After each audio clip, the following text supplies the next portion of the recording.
Madame, Monsieur, bonjour. BZD-TV, l'édito Jean-Jacques Seymour. Alors que l'Amérique, avec Donald Trump, perd son âme, la soul a perdu sa dame, Aretha Franklin.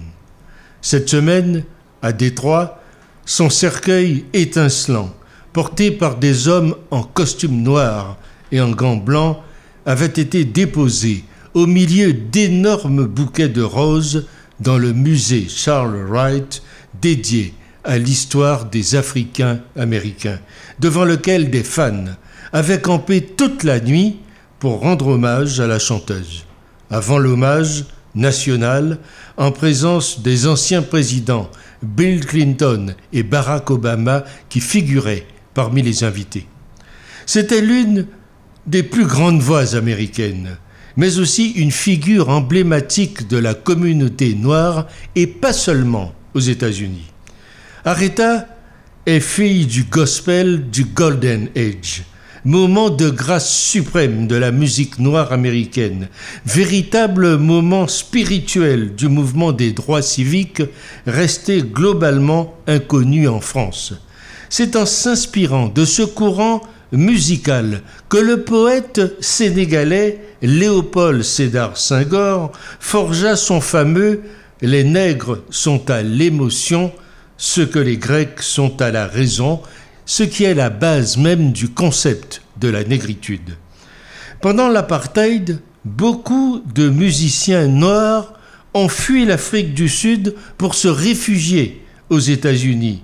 Il y a eu une connexion profonde entre ces deux mondes en lutte de chaque côté de l'Atlantique, et la musique universelle d'Aretha Franklin a fortement marqué toute une génération de Sud-Africains qui lui ont rendu hommage aussi cette semaine, les plus jeunes connectant d'ailleurs cet héritage à travers la musique hip-hop ou R&B que la reine de la soul a largement inspiré et qui est bien sûr très populaire en Afrique du Sud.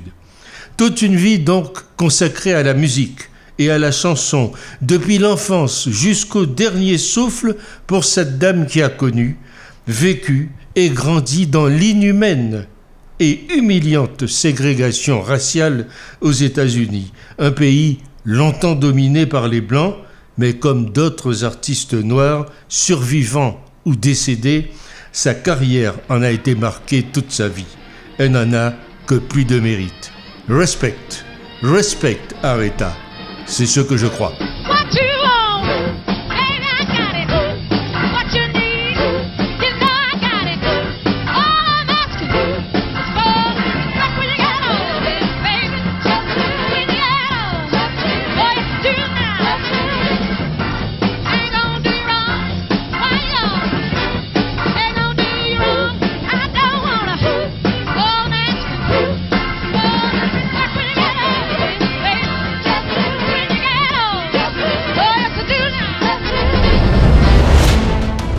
Retrouvez toute l'information sur bzd-tv.com.